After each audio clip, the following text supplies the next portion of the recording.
Welcome to you all. In this module, we will learn what is circular flow of income.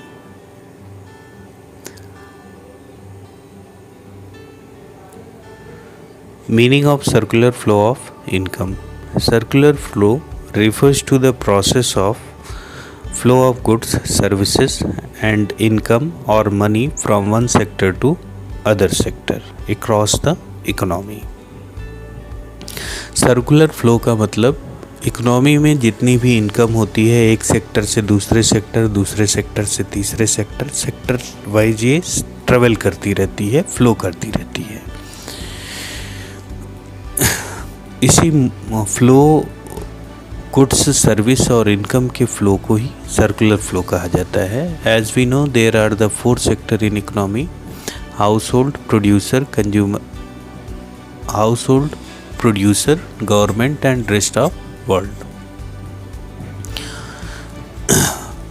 So income travels among all these 4 sectors, or money flows among all these 4 sectors in the form of income, rent, wages, interest, profit, value of goods and service, tax. This is called circular flow of income. Let's try to understand circular flow of income in 2 sector model. तो 2 sector model economy का लेते हैं जिसमें producer है और household है। Producer, household, producer को firm भी कहा जाता है और हाउसहोल्ड इसमें मूवमेंट ऑफ मनी और मूवमेंट ऑफ गुड्स और सर्विस को समझने की कोशिश करते हैं। Firm for the production of goods and services, firm hire some factor services from household. Firm production करने के लिए कुछ फैक्टर सर्विसेज हाउसहोल्ड से लेती है। ये फैक्टर सर्विसेज इंक्लूड करती हैं rent, wages, interest and profit. ये factor of production household supply करता है फर्म को। फर्म इसके बदले में हाउसहोल्ड को rent, wages, interest, profit factor payment करती है जो हाउसहोल्ड रिसीव करता है। जो फर्म गुड्स और सर्विस बनाती है फिर वो हाउसहोल्ड को बेचती है।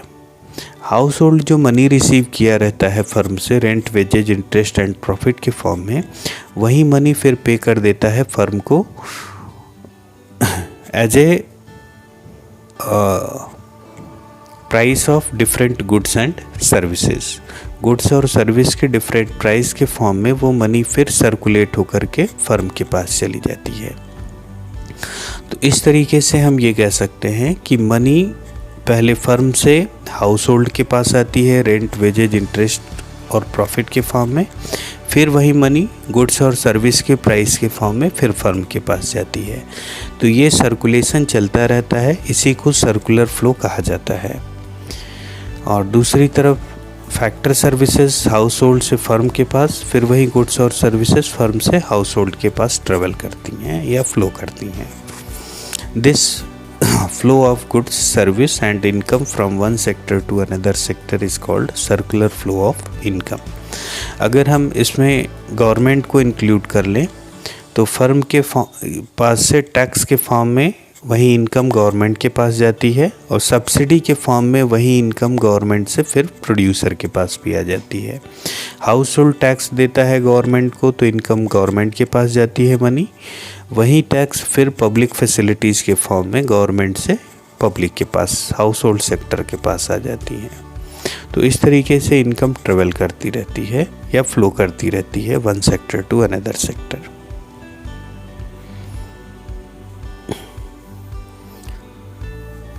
Types of circular flow. अगर हम देखें डायग्राम में तो 2 तरीके के फ़्लो होते हैं, एक रियल फ्लो होता है और दूसरा मनी फ्लो होता है इकोनॉमी में।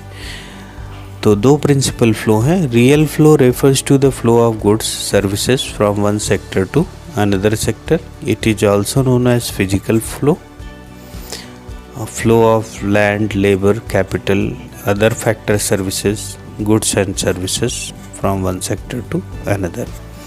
तो रियल फ्लो वो फ्लो होता है जिसमें गुड्स और सर्विस एक सेक्टर से दूसरे सेक्टर में मूव करती हैं या फ्लो करती हैं। इसे फिजिकल फ्लो भी कहा जाता है। इसमें लैंड, लेबर, कैपिटल और अदर फैक्टर सर्विसेज का फ्लो होता है। दूसरा प्रिंसिपल फ्लो है money flow. It refers to the flow of money from one sector to another sector. It is also called nominal flow. For example, rent, wages, interest and profit etc. दूसरा economy में जो flow होता है वो money flow होता है। Money flow, जब money का फ्लो एक सेक्टर से दूसरे सेक्टर में हो तो इस तरीके के फ्लो को मनी फ्लो कहा जाता है। मनी फ्लो को नॉमिनल फ्लो भी कहा जाता है। रेंट, वेजेज, इंटरेस्ट, प्रॉफिट या अदर फैक्टर पेमेंट जो है उन सब को मनी फ्लो में इंक्लूड किया जाता है। Let's take the example of the previous module. Previous diagram को देख करके हम इसमें से मनी फ्लो को और रियल फ्लो को पहचानने की कोशिश करते हैं। House hold provides factor of production, land, labour, capital और एंटरप्रेन्योर। ये सर्विसेज हैं, फैक्टर सर्विसेज। इस कारण से लैंड, लेबर, कैपिटल और एंटरप्रेन्योर का फ्लो रियल फ्लो है।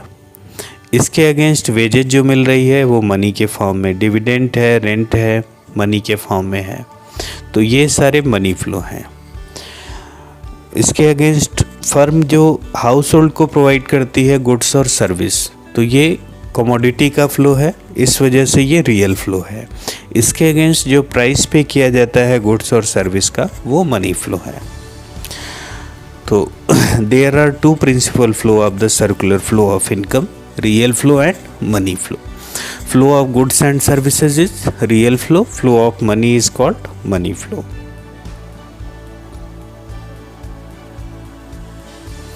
Phases of circular flow. Circular flow में 3 फेज होते हैं इकोनॉमी में। पहला होता है phase of production. Phase of production को इनकम जनरेशन फेज भी कहते हैं। इस फेज ऑफ प्रोडक्शन में कमोडिटी को रॉ मटेरियल से फिनिश्ड गुड में कन्वर्ट किया जाता है और वैल्यू एडिशन किया जाता है।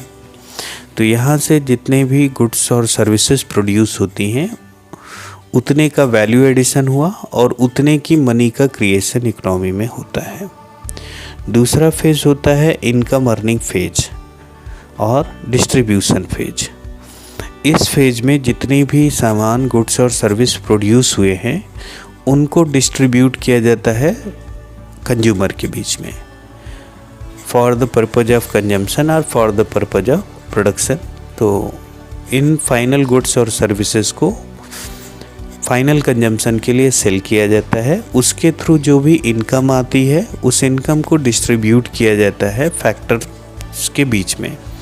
लैंड को रेंट, लेबर को वेजेस, कैपिटलिस्ट को इंटरेस्ट और एंटरप्रेन्योर को प्रॉफिट डिस्ट्रीब्यूट किया जाता है। तो पहले फेज से जो इनकम आती है सेकेंड फेज में उसको डिस्ट्रीब्यूट किया जाता है।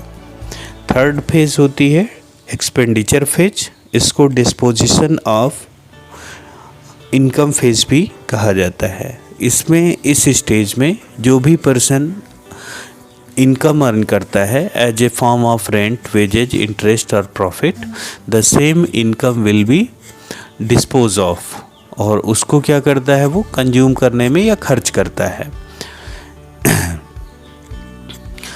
तो या तो वो अपनी नीड सेटिस्फैक्शन पे कंज्यूम करेगा या इन्वेस्टमेंट पे एक्सपेंडिचर करेगा। तो इसी फेज को एक्सपेंडिचर फेज कहा जाता है। तो 3 फेजेस सर्कुलर फ्लो के income generation phase, income earning phase और disposition of income phase, 3 phase होते हैं। और इन्हीं 3 फेज से नेशनल इनकम को काउंट करने की कोशिश की जाती है। तीनों फेज से नेशनल इनकम को अगर काउंट किया जाए, कितने की वैल्यू प्रोड्यूस हुई, इस वैल्यू जितने की वैल्यू प्रोड्यूस होती है सेम वही इनकम अर्निंग भी होती है और सेम वही डिस्पोजल ऑफ इनकम भी होता है। तो नेशनल इनकम को इन तीनों स्टेज से काउंट किया जा सकता है।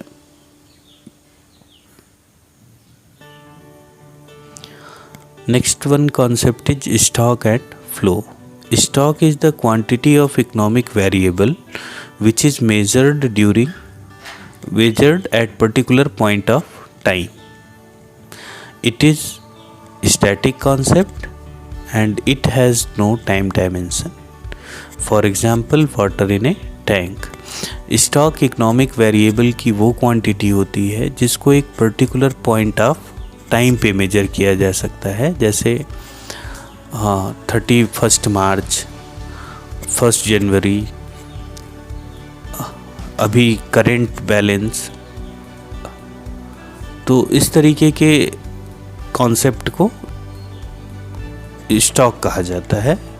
स्टॉक एक स्टैटिक कॉन्सेप्ट है, स्टैटिक कॉन्सेप्ट, और इसके लिए कोई टाइम डायमेंशन का बाउंडेशन नहीं होता कि आपको इस पीरियड से इस पीरियड तक मेजर करना है, एनुअल मेजर करना है, मंथली मेजर करना है, तो ये टाइम डायमेंशन इसमें नहीं होते।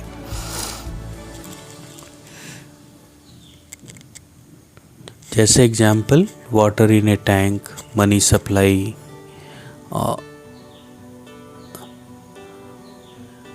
Cash in hand, cash in bank, closing stock, opening stock. दूसरा है flow. It is the quantity of economic variable which is measured during specific period of time. It is a dynamic concept and it has time dimension. For example, water in a river. The flow economic variable की वो quantity है जिसको measure करने के लिए आपको specific period of time चाहिए, जैसे annual, monthly, daily, quarterly, from 1 April to 31 March, during financial year. तो इस तरीके की जो ड्यूरेशन जिसके लिए चाहिए उसको फ्लो कॉन्सेप्ट कहा जाता है। जैसे इनकम है, तो इनकम एनुअल भी हो सकती है, मंथली भी हो सकती है। सेल है, डेली की सेल हो सकती है, मंथली सेल हो सकती है। प्रॉफिट है, तो ये सारे कॉन्सेप्ट फ्लो के कॉन्सेप्ट हैं जो कि एक पीरियड ऑफ टाइम में मेजर किए जा सकते हैं। इसके लिए टाइम डायमेंशन की ज़रूरत होती है और ये डायनामिक कॉन्सेप्ट होते हैं। जैसे water in a river. Now injection and leakage. Injection, it includes those economic variable which creates positive impact on economic cycle or flow of income. It is also called addition. For example, investment, government expenditure, export. Economy में income earning की जो cycle होती है उस पे अगर positive impact कोई economic variable डाल रहा है तो उसे इंजेक्शन कहा जाता है। ये इकोनॉमी के एडिशन होते हैं। जैसे सपोज़ कर लीजिए, इन्वेस्टमेंट करने से प्रोडक्शन बढ़ेगा, प्रोडक्शन बढ़ने से इनकम बढ़ेगी, इनकम बढ़ने से इकोनॉमी में लिविंग स्टैंडर्ड बढ़ेगा। तो इस तरीके ये क्या है, पॉजिटिव इम्पैक्ट डाल रहा है, तो ये एक इंजेक्शन है। Leakage are those economic variable which creates negative impact on the economic cycle. It is also called withdrawal. For example, saving. Example ले लेते हैं सेविंग। सेविंग करने से अगर कंज्यूमर सेविंग करेगा, सेविंग करने से सेलर का प्रोडक्ट बिकना कम हो जाएगा, तो सेलर प्रोडक्शन को रिड्यूस करेगा। प्रोडक्शन रिड्यूस होने के साथ साथ एम्प्लॉयमेंट भी कम होगा इकोनॉमी में और लोगों का लिविंग स्टैंडर्ड भी कम होने लगेगा। तो सेविंग के जो इम्पैक्ट हैं वो नेगेटिव होते हैं, इस कारण से सेविंग लीकेज है। इन्वेस्टमेंट में गवर्नमेंट एक्सपेंडिंग करती है तो लोगों का लिविंग स्टैंडर्ड बढ़ेगा, गुड्स और सर्विस की सप्लाई बढ़ेगी, एजुकेशन बढ़ेगा, हेल्थ केयर बढ़ेंगे, इंफ्रास्ट्रक्चर बढ़ेंगे, तो ये पॉजिटिव इम्पैक्ट डालते हैं। जबकि टैक्स लगाने से लोगों की टैक्स लगाने से लोगों की इन्वेस्टमेंट करने की कैपेसिटी कम हो जाती है, लोगों का कंजम्पशन कम हो जाता है, डिमांड घट जाती है और इसके इम्पैक्ट इकोनॉमी पे नेगेटिव होते हैं। तो टैक्स लीकेज है। एक्सपोर्ट करने से इंटरनल गुड्स की सेलिंग फॉरेन में होती है, तो फॉरेन से इनकम इंडियन मार्केट में करेंसी की सप्लाई बढ़ती है, इंडियन पीपल को एम्प्लॉयमेंट मिलता है, तो ये पॉजिटिव इम्पैक्ट डालता है। इस वजह से ये इंजेक्शन है। जबकि इंपोर्ट क्या है, इंपोर्ट में हम फॉरेन से सामान खरीदते हैं, इंडियन रुपीज़ की सप्लाई फॉरेन मार्केट में होती है, एम्प्लॉयमेंट फॉरेन पीपल को मिलता है, फॉरेनर्स को, और इनकम फॉरेनर्स की बढ़ती है। जबकि इंडियन इकोनॉमी में मनी आउटफ्लो करती है, तो ये नेगेटिव इम्पैक्ट डालता है। इस वजह से इसको लीकेज कहा जाता है।